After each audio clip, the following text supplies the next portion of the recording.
시편 118편 1절.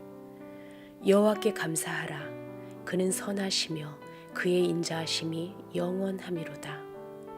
아멘. 선한 목자교회 유기성 목사님이 매일 칼럼을 올립니다. 얼마 전에 올린 칼럼을 보다가 은혜가 됐어요. 그게 뭐냐면, 이제 유기성 목사님이 중동 지역의 선교사님들을 다 초대해서 수련회를 인도하던 중인데, 한 타임에 벅스 카운티 장로교회 담임인 김풍은 목사님이 마태복음 21장 1절에서 5절 말씀을 본문으로 해서 왜 우리를 택하셨나, 이러한 내용의 설교를 했다고 합니다. 그 설교를 들으면서 유기성 목사님은 눈물을 아니 흘릴 수가 없었더래요. 아, 그렇구나. 나 같은 사람을 하나님이 택하셨구나. 그리고 나를 쓰시고 계시는구나. 뒤에서 상당한 이렇게 은혜 가운데 눈물을 훔치고 했다 그래요. 마태복음 21장 1절에서 5절 말씀 본문은 우리가 다 아는 것처럼 예수님께서 예루살렘 성에 입성하실 때 예수님은 일부러 어린 나귀 새끼를 타고 입성하셨습니다. 아마 그 목사님은 하나님의 자녀된 우리가 바로 주님이 타시려고 택한 어린 나귀 새끼와 같습니다 하는 의미로 말씀을 전하신 것 같아요. 왜 하나님이 하필이면은 어린 나귀를 택하셨을까? 첫째는 그 어린 나귀 새끼가 너무 작아서 택했다는 거예요. 어린 나귀 새끼입니다. 어린 나귀 새끼는 스스로 할 수 있는 게 없어요. 당나귀보다도 약하고 말보다도 작습니다. 낙타보다는 더 보잘것도 없습니다. 그렇게 작디닥은 그 어린 나귀 새끼를 타고 택하여서 타고 주님은 예루살렘 성으로 입성하셨습니다. 또 어린 나귀 새끼는 볼품이 없습니다. 그럼에도 불구하고 그 볼품 없는 어린 나귀 새끼를 하나님은 택하셔서 그걸 타시고 예루살렘 성으로 입성하셨다는 거예요. 그리고 그 어린 나귀 새끼는 너무나 약하기 때문에 우리 주님은 그 어린 나귀 새끼를 택하여 그 나귀를 타고 그리고 예루살렘 성으로 입성했다는 겁니다. 바울 사도는 고린도전서 1장 27절에 가진 것 없고 비천하고 내세울 곳 없는 우리를 들어 하나님이 사용하신다 말씀했습니다.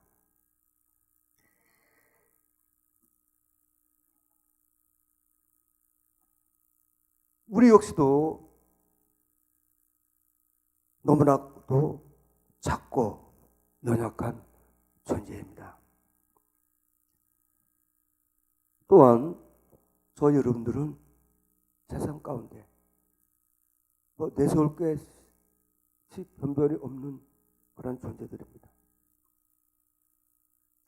또한 우리는 길그릇과 같아서 던지면 깨질세라, 때리면 부서질세라,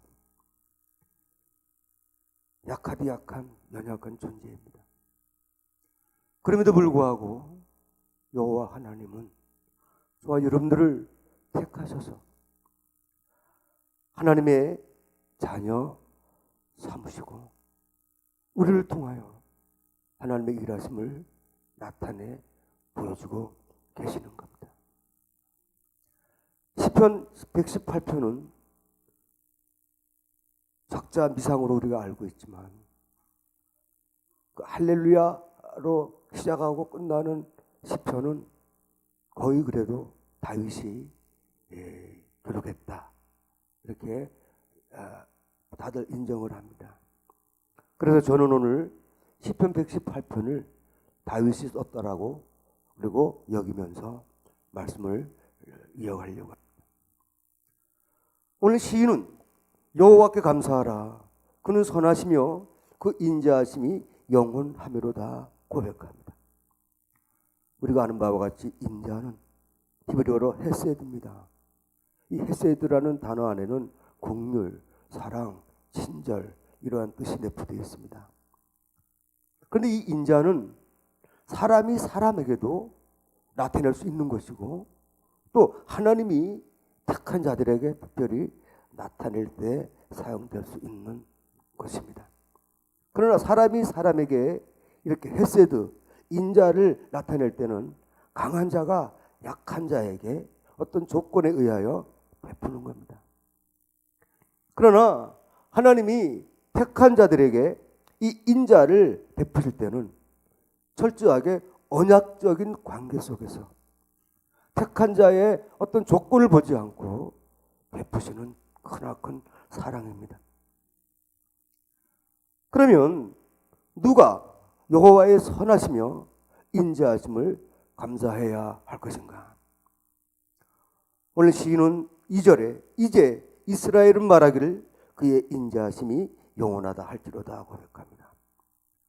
우리가 아는 바와 같이 이스라엘 민족은 하나님께서 아브라함에게 맹세하여 언약하심으로 생겨난 민족입니다. 창세기 15장 13절 14절 말씀 보면은 여호와께서 아브라함에게 이르시되 너는 반드시 알라. 네 자손이 이방에서 계기되어 그들을 섬기겠고 그들은 400년 동안 네 자손을 괴롭히리니 그들이 섬기는 나라를 내가 징벌할지며 그 후에 네 자손이 큰 재물을 이끌고 나오리라. 어느 날 이스라엘 백성을 하나님이 택한 게 아니에요. 하나님은 아브라함을 불러서 그 아브라함을 아브라함이 되게 하시고 그로 말미암아 약속한 대로 그의 후손으로 큰 민족을 이루게 하셔서 그들로 하여금 하나님을 선포하는 민족으로 삼으시기를 원하셨던 거예요. 사랑하는 여러분들, 우리도 예수 그리스도의 복음으로 말미암아 하나님의 자녀로 택한 받은 자들입니다. 그래서 요한복음 15장 16절 말씀 보면은 주님 하시는 말씀이 너희가 나를 택한 것이 아니요 내가 너희를 택하여 세웠나니 말씀합니다. 그리고 두 번째로 이 아론의 집이 여호와의 선하시며 인자하심에 감사해야 된다는 겁니다. 오늘 3절 말씀 보니까 이제 아론의 집은 말하기를 그의 인자하심이 영원하다 할지로다.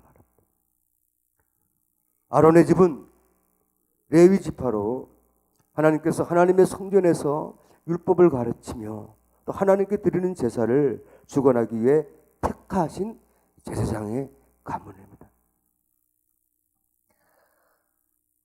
그래서 다른 지파 사람들보다 레위 지파 사람들은 하나님을 섬기는 일에 관여를 했기 때문에 이들은 더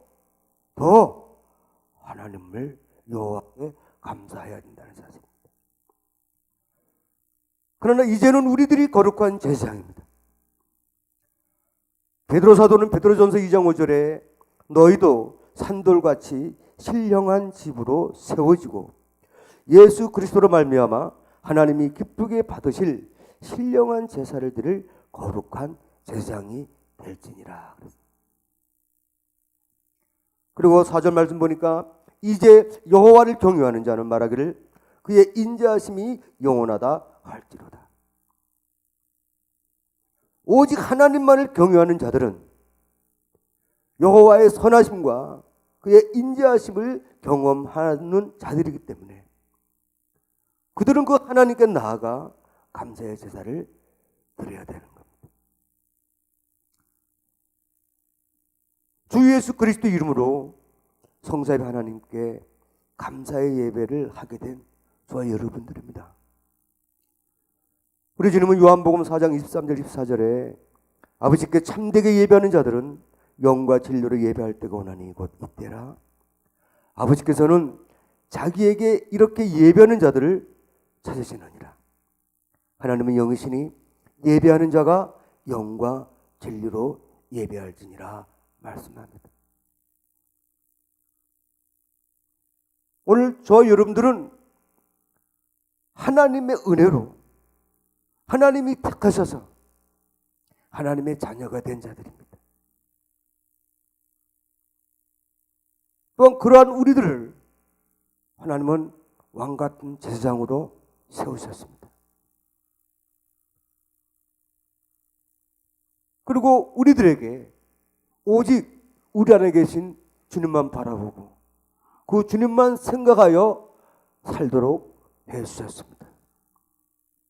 그러므로 저 여러분들은 오직 하나님의 그 선하시고 인자하심의 은혜를 깨달아 그 하나님께 날마다 매일매일 순간순간에도 감사하는 자들이 되어야 될 줄로 믿습니다. 우리가 사무엘서를 보면은 특히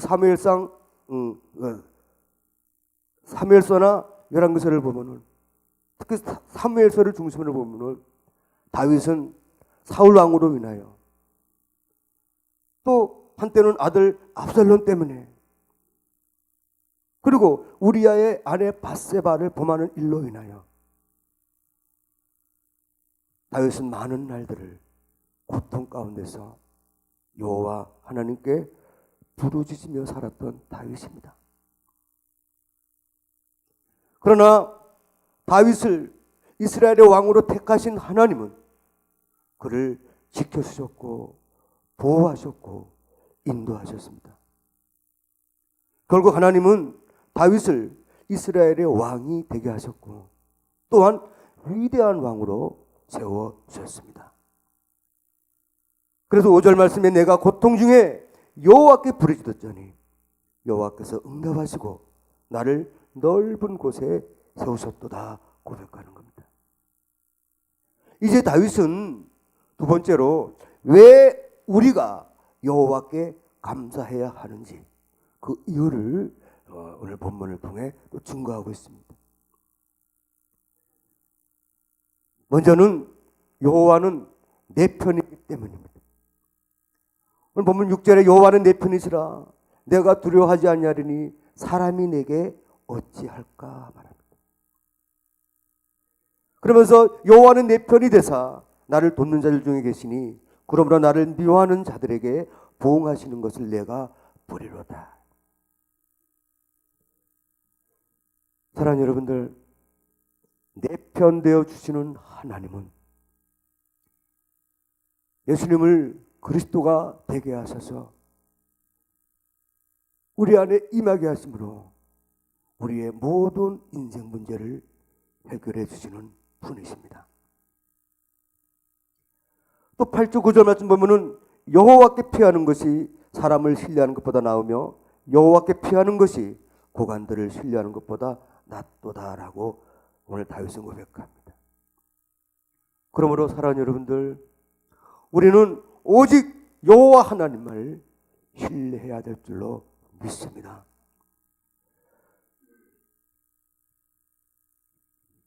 우리가 또 왜 여호와께 감사해야 하는지 다윗은 두 번째로 10절에서 12절에 이렇게 말씀합니다. 문나라가 나를 에워쌌으나 내가 여호와의 이름으로 그들을 끊으리로다. 그들이 나를 에워싸고 에워쌌으니 내가 여호와의 이름으로 그들을 끊으리로다. 그들이 벌들처럼 나를 에워쌌으나 가지던불에 불같이 다 없어졌나니 내가 여호와의 이름으로 그들을 끊으리로다. 바로 우리에게 여호와의 이름을 주셨기 때문에 우리는 여호와께 감사해야 한다는 겁니다. 다윗이 온전한 그리고 위대한 왕으로 세움받기까지는 하나님은 철저하게 다윗으로 하여금 여호와만을 경외하는 사람으로 이끄셨고 인도하셨던 것입니다. 다윗은 모든 환난을 오직 여호와 하나님이 말씀하심에 온전히 승리하여 순종하여 승리하였던 것입니다.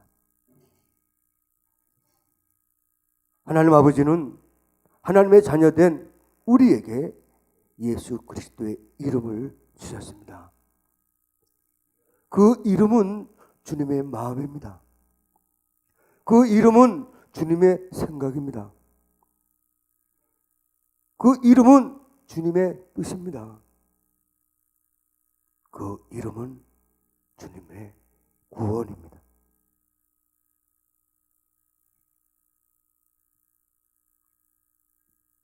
그래서 우리는 주 예수 그리스도의 이름으로 사단의 결박을 끊을 수 있게 되었고, 마귀가 가져다주는 저주와 재앙을 주 예수 그리스도 이름으로 끊을 수 있게 되었습니다. 그러므로 오늘도 하나님 아버지는 그리스도의 이름을 부르는 우리들을 도우시고 계시는 겁니다. 아무리 환경이, 아무리 문제가 우리를 에워싸고 우리를 넘어뜨리려고 한다 할지라도 내 안에 계신 주님이 평강할지어다, 내가 그 일을 이루리라 말씀하시면 우리는 그것이 우리의 믿음이 되어서 예수 그리스도의 이름으로 모든 문제들을, 환경을 끊어버리고, 그리고 하나님의 도우시는 그 은혜로 살아가셔야 될 줄로 믿습니다. 세 번째로, 여호와는 나의 능력과 찬송과 구원이시기 때문에 우리는 여호와 하나님께 감사해야 된다는 겁니다. 오늘 시인은 14절에 여호와는 나의 능력과 찬송이시요 또 나의 구원이 되셨더라고 고백합니다. 다윗은 그의 생애에서 하나님의 능력을 무수히 체험한 사람입니다. 또한 다윗은 수많은 위기의 순간에도 하나님의 구원의 손길을 경험했던 사람입니다. 그럴 때마다 다윗은 자신에게 능력이 되시며 구원이 되어 주시는 여호와 하나님을 찬양했습니다. 사랑하는 여러분들, 하나님의 자녀된 우리들의 심령 속에 하나님의 영광을 보게 하시는 주님의 음성을 듣게 하신 하나님이십니다. 그리고 우리가 그 주님의 말씀에, 음성에 아멘하여 순종하며 믿음으로 때를 기다리고 있을 때 주님은 우리에게 성령님을 통하여 하나님의 능력과 권능의 역사를 나타내 보여주고 계시는 겁니다. 오늘 시인은 15절에서 의인들의 장막에는 기쁜 소리, 구원의 소리가 있으며 여호와의 오른손이 권능을 베푸시며, 여호와의 오른손이 높이 들렸으며 여호와의 오른손이 권능을 베푸시는도다. 할렐루야. 여기서 오른손은 하나님의 권능을 상징합니다. 우리가 주목해야 될 부분은 의인들의 장막입니다. 예수님을 믿은 가정은, 예수님이 계신 곳은 그 어디나 천국입니다. 천국은 기쁜 소리만 나고 구원으로 인한 감격의, 감사의 소리만 나와야 되는 겁니다.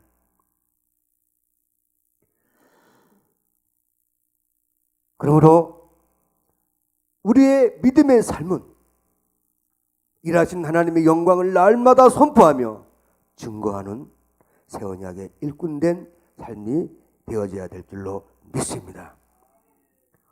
오늘 시인은 17절에 내가 죽지 않고 살아서 여호와께서 하시는 일을 선포하리로다. 사랑하는 여러분들, 우리 주님은 지금도 우리를 통하여 일하시는 분이십니다. 우리를 통하여 그 하나님의 영광을 나타내 보여주고 계십니다. 우리 육신은 죽을지 몰라도 우리의 영혼은 영원히 삽니다.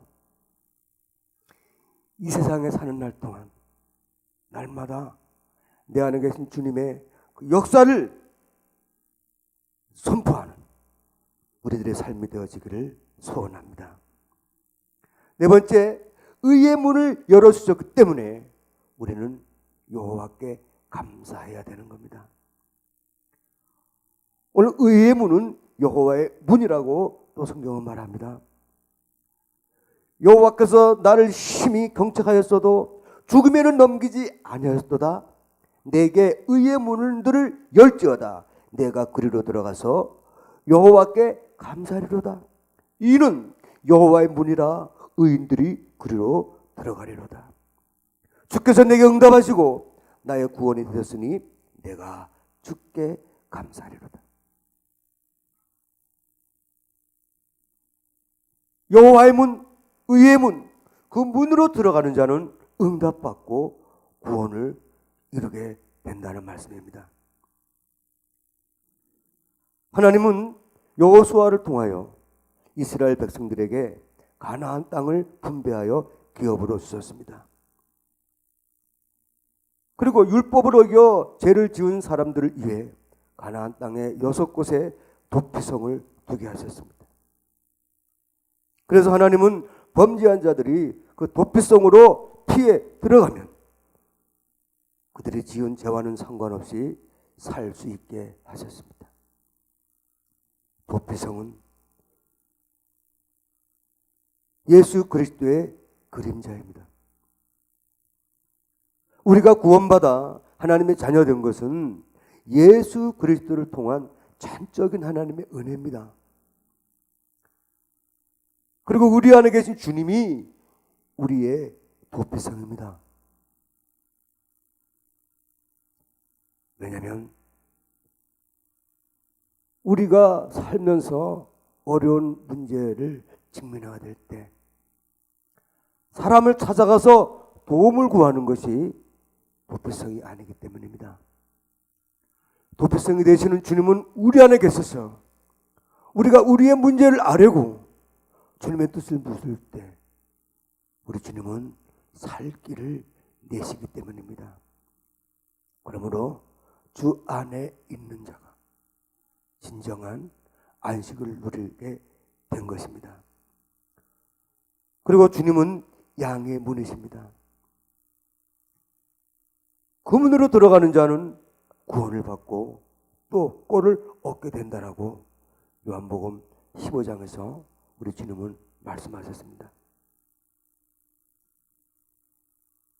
큰 세 번째로 다윗은 자신을 존귀히 여겨주신 하나님을 찬양하며 감사하는 자가 되었습니다.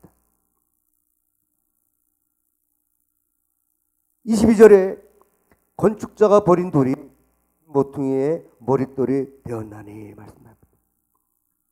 다시 말해 다윗은 자신을 건축자가 버린 돌이 진 모퉁이의 머릿돌이 되었다고 고백한 것입니다. 사무엘 선지자에 의해 사울을 대신하여 이스라엘의 새로운 왕으로 지명받을 때에 이 형제들 가운데서 열애될 뻔했던 다윗입니다. 사무엘은 이새에게 여기 나온 아들 말고 또 다른 아들이 없냐 했을 때 이새는 지금 들판에서 양을 트는 말대가 있습니다. 그래 걔를 데려와라. 그리고 사무엘이 다윗을 봤을 때 하나님은 사울의 마음에 그가 내 마음에 합한 자라고 말씀하신 것입니다. 결국 사무엘에 의하여 다윗은 왕으로 기름 부음을 받게 됩니다. 이렇게 다윗은 하나님의 나라의 집에 초석을 놓는 머릿돌이 되었다는 겁니다. 오늘 23절에 이는 여호와께서 행하신 것이요 우리 눈에 기이한 바로다. 다윗 편에서는 자신을 통해 이렇게 일하시고 역사하시는 하나님이 너무나 경이로웠던 겁니다. 그런데 더 중요한 것은 다윗은 이때 자신에게 행하시는 하나님을 통해 장차 이 땅에 오실 예수 그리스도를 보았던 것입니다. 오늘 우리 주님은 마태복음 21장 42절에 44절에 또 베드로는 사도행전 4장 11절 12절 그리고 베드로전서 2장 7절에서 이 말씀을 인용합니다. 건축자가 버린 돌이 진모퉁이의 머릿돌이 되었나니. 바로 이 머릿돌이 예수 그리스도라고 지금 예수님 스스로가 말씀하셨고 베드로 사도가 고백했던 겁니다.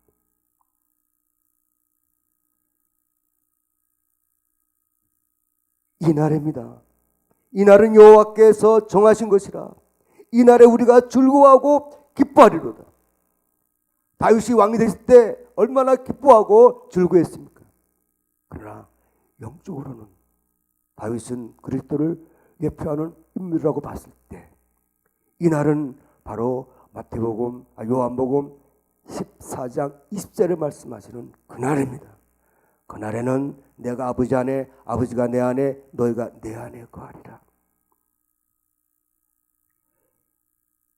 사랑하는 여러분, 하나님께서는 하나님의 자녀로 택하신 우리에게 오순절날 성령과 함께 심령 안에 임하신 주님이 지금 이 시간 저와 여러분들 안에 임하여 계신 겁니다. 이거 얼마나 경이로운 일입니까? 얼마나 기이한 일입니까? 우리는 이 사실이 깨달아지고 느껴질 때마다 자다가도 벌떡 일어나 하나님을 찬양해야 될 줄로 믿습니다. 그러면 마지막으로 다윗은 이렇게 여호와의 선하시며 인자하심의 은혜로 사는 삶을 우리에게 교훈해 주고 있습니다. 그것이 25절입니다. 여호와여 구하옵나니 이제 구원하소서. 여호와여 우리가 구하옵나니 이제 형통하게 하소서. 여러분, 우리는 날마다 하나님의 뜻을 구하며 살아가는 주님과 한 몸 된 자들이 되었습니다. 주님은 우리에게 말씀하십니다. 그리고 반드시 그 말씀하신 것을 이루어 주시는 분이십니다. 그게 형통입니다. 그러므로 우리는 여호와의 선하시며 인자하심의 은혜로 사는 저희 여러분들은 날마다 여호와여 구하옵나니 이제 구원하소서. 여호와여 우리가 구하옵나니 이제 형통하게 하소서. 주님께 뜻을 구하며 그 뜻이 이루어지기를 간절히 사모하며 사는 저와 여러분들이 되어져야 될 줄로 믿습니다. 그러한 자들이 여호와의 이름으로 하나님 앞에 나아가는 삶을 산다는 겁니다. 오늘 26절에 여호와의 이름으로 오는 자가 복이 있으며 우리가 여호와의 집에서 너희를 축복하였도다. 사랑하는 여러분들, 하나님이 택하시고 하나님의 뜻이 무엇인지 아는 자들이 하나님께 나아갈 수가 있고 그 하나님께 나아가는 자를 하나님은 축복하신다는 겁니다. 이 여호와의 집이 어디에 이루어졌습니까? 우리의 심령의 성전으로 이루어졌습니다. 우리가 성전으로 들어간다는 말은 우리를 향한 주님의 뜻이 무엇인지 안다는 것이고 주님의 마음을 안다는 것은 예수님의 이름을 우리가 붙잡는다는 겁니다. 이렇게 주님의 이름으로 매일매일 살아가는 저희 여러분들에게는 이제 하나님이 빛 가운데 거하며 하나님의 영광에 온전히 감사하는 자들로 우리를 이끌어 주십니다. 오늘 바울 사도는 주님과 하나 되어 믿음의 삶을 사는 우리에게 권면합니다. 골로새서 3장 16절 17절에 그리스도의 말씀이 너희 속에 풍성히 거하여 모든 지혜로 피차 가르치며 권면하고 시와 찬송과 신령한 노래를 부르며 감사하는 마음으로 하나님을 찬양하고 또 무엇을 하든지 말이나 일이나 다 주 예수의 이름으로 하고 그를 힘입어 하나님께 감사하라. 이러한 삶을 사는 자가 바로 빛 가운데 거하는 자입니다. 우리가 빛 가운데 거한다는 말은 우리는 날마다 성령의 인도하심을 받으며 산다는 겁니다. 우리가 빛 가운데 거한다는 말은 성령의 조명하심을 말미암아 어두움에 우리가 거하는 것이 아니라 빛 대신 주님과 함께 이 세상을 살아가게 되었다는 겁니다. 사랑하는 여러분들, 이런 은혜로 여호와의 선하시며 인자하심을 날마다 받으며 사는 저와 여러분들은 어찌하니 그 하나님께 감사하지 않을 수가 있겠습니까? 우리는 입을 열 때마다 하나님께 감사하는 자들이 되기를 바랍니다. 그래서 시편 기자는 시편을 마무리하면서 호흡이 있는 자마다 여호와를 찬양할지어다. 사랑하는 여러분들, 우리 다 같이 28절, 29절 말씀을 큰 소리로 봉독함으로 이 말씀이 우리들의 신앙의 고백이 되어 날마다 이렇게 사는 우리 모두가 되어지기를 축복합니다. 다 같이 시작. 주는 나의 하나님이시라. 내가 주께 감사하리이다. 주는 나의 하나님이시라. 내가 주를 높이리이다. 여호와께 감사하라. 그는 선하시며 그의 인자하심이 영원하미로다. 할렐루야.